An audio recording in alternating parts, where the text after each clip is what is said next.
BSc part third के physics paper first quantum mechanics की online class में आप सभी छात्र छात्राओं का स्वागत है। साथ ही नए शैक्षणिक सत्र 2020-21 की आप सभी को हार्दिक शुभकामनाएं। इस क्लास में मैं आपको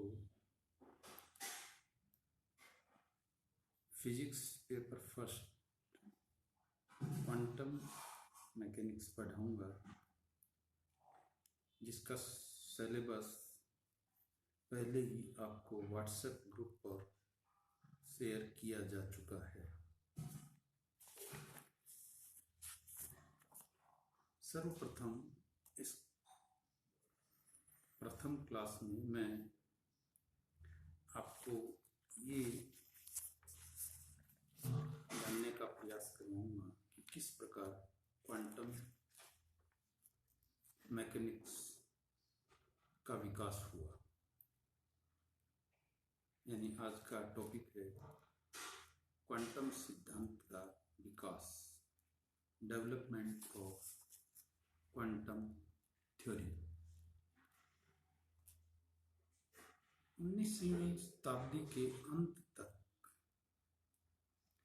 इस नए सिद्धांत क्वांटम सिद्धांत के आने से पहले की ज्ञात संपूर्ण भौतिकी, चाहे वो न्यूटन के द्वारा दी गई हो, गैलीलियो के द्वारा दी गई हो, आइंस्टाइन के द्वारा दी गई हो,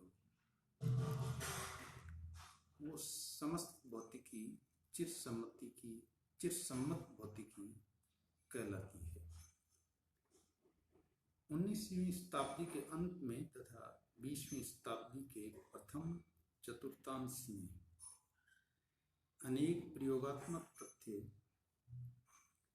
जैसे कृष्णिका ऊर्जा वितरण का नियम, ब्लैक बॉडी रेडिएशंस, प्रकाश विद्युत प्रभाव, फोटो इलेक्ट्रिक इफेक्ट, कॉम्पटन प्रभाव, कॉम्पटन इफेक्ट, परमाणु गैस की विशिष्ट ऊष्मा, specific heat of diatomic gas और सॉलिड्स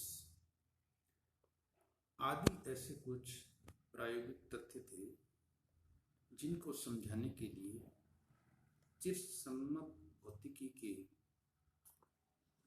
नियम असफल रहे। इन प्रभावों से संबंधित प्रायोगिक परिणामों को समझाने के लिए एक नए प्रकार की भौतिकी की आवश्यकता अनुभव की गई, जिसे हम क्वांटम भौतिकी या क्वांटम फिजिक्स कहते हैं। सर्वप्रथम क्वांटम भौतिकी का जन्म कृष्णिका के विकिरण ऊर्जा स्पेक्ट्रम को समझने के प्रयासों से हुआ। अर्थात कृष्णिका विकिरण ऊर्जा स्पेक्ट्रम के जो एक्सपेरिमेंटल फैक्ट्स थे, उनको समझाने के लिए इस नए सिद्धांत क्वांटम फिजिक्स का सहारा लिया गया। कृष्णिका के विकिरण ऊर्जा वितरण या स्पेक्ट्रम की व्याख्या चिरसम्मत भौतिकी के सिद्धांतों से नहीं की जा सकती। अब प्रश्न उठता है कि इस चिरसम्मत भौतिकी के कौन से सिद्धांत से थे जिन्होंने कृष्णिका विकिरण ऊर्जा वितरण को समझाने की कोशिश की। इनमें नाम सामने आता है वैज्ञानिक वीन और रेले जीन्स का। वीन तथा रेले जीन्स द्वारा कृष्णिका विकिरण स्पेक्ट्रम वर्णक्रम को समझाने के लिए दिए गए नियम चिरसम्मत भौतिकी पर आधारित हैं, लेकिन उनके द्वारा कृष्णिका विकिरण स्पेक्ट्रम के संपूर्ण भाग की व्याख्या नहीं की जा सकती। यानी जब हम कृष्ण का विकिरण वर्णक्रम का पूर्ण स्पेक्ट्रम ड्रॉ करते हैं तो ये जो ग्राफ है ये मैक्सवेल बोल्ट्जमैन स्टैटिस्टिक्स से प्राप्त जो ग्राफ है उस जैसा प्राप्त होता है, जिसमें आधा भाग राइजिंग ट्रेंड दिखाता है, आधा भाग डिक्रीजिंग ट्रेंड दिखाता है।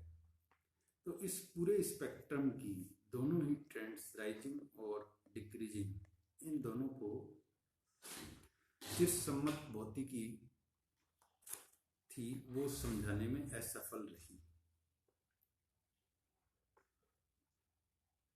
इस संदर्भ में सर्वप्रथम जब इस स्पेक्ट्रम की व्याख्या चिरसम्मत सिद्धांतों से नहीं की जा सकी तो सर्वप्रथम मैक्स प्लांक ने सन 1900 में कृष्णिका के वर्णक्रम की व्याख्या के लिए एक क्रांतिकारी सुझाव दिया, जिसे हम क्वांटम थ्योरी के डेवलपमेंट में मील का पत्थर मान सकते हैं।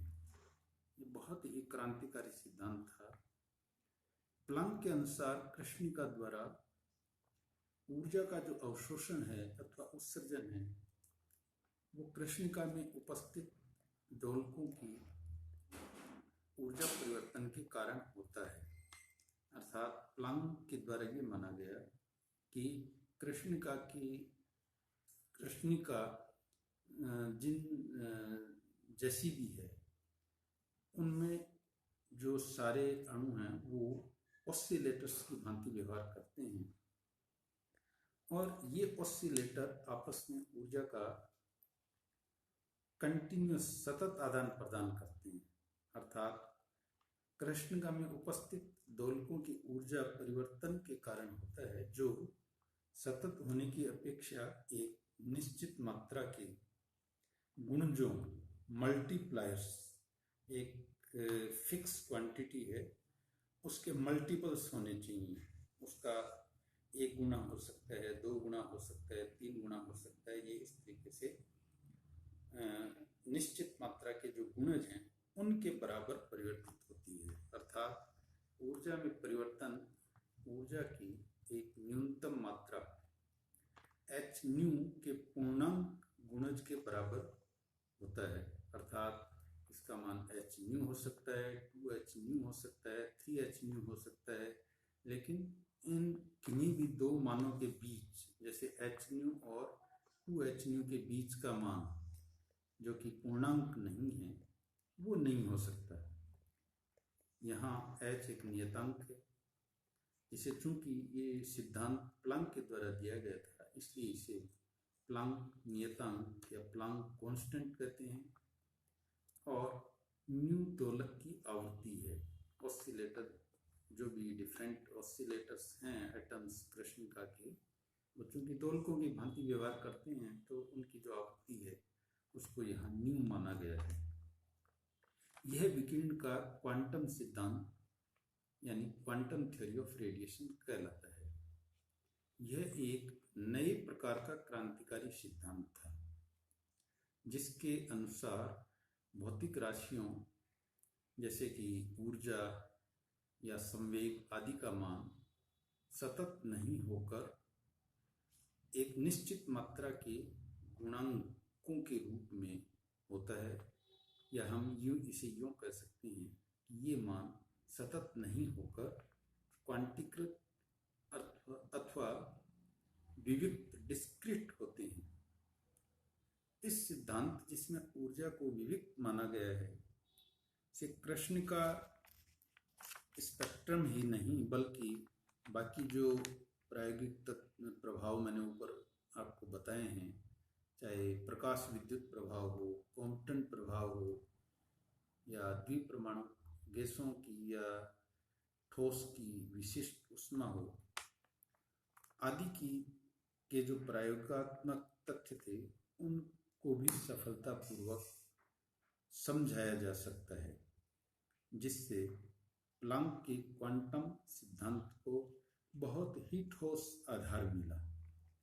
प्लांक के क्वांटम सिद्धांत से ही क्वांटम यांत्रिकी की नींव रखी जा सकी। यानी ये सबसे पहला एक्सपेरिमेंटल फैक्ट था ब्लैक बॉडी रेडिएशन, जिसको एक्सप्लेन करने के लिए प्लांक के द्वारा ये कंटिन्यूस ऊर्जा के कंटिन्यूस आदान प्रदान की बजाय ऊर्जा के विविक्त मानों या क्वांटीकृत होने की जो धारणा दी गई, ये क्वांटम फिजिक्स की नींव रखने में सहायक सिद्ध हुई एवं चिरसम्मत सिद्धांतों की अपूर्णता, इनएडिक्वेसी, यानी जो भी इससे पहले तक के जो सिद्धांत थे गैलीलियो, न्यूटन, आइंस्टाइन आदि के द्वारा दिए गए थे, ये सब चूंकि इन सब प्रायोगिक प्रभावों को समझाने में असफल रहे, अपूर्ण थे, इसलिए ये जो अपूर्णता थी इन चिरसम्मत सिद्धांतों की, इसके कारण क्वांटम यांत्रिकी का उत्तरोत्तर विकास होता चला गया। आज के इस व्याख्यान में बस इतना ही, और अब आगामी क्लास में ये जो प्रभाव आपको बताए गए हैं, कृष्णिका ऊर्जा वितरण नियम, प्रकाश विद्युत प्रभाव, क्वांटम प्रभाव, इन सब का एक एक करके हम डिस्क्रिप्टिव एनालिसिस अगले इसके लिए धन्यवाद।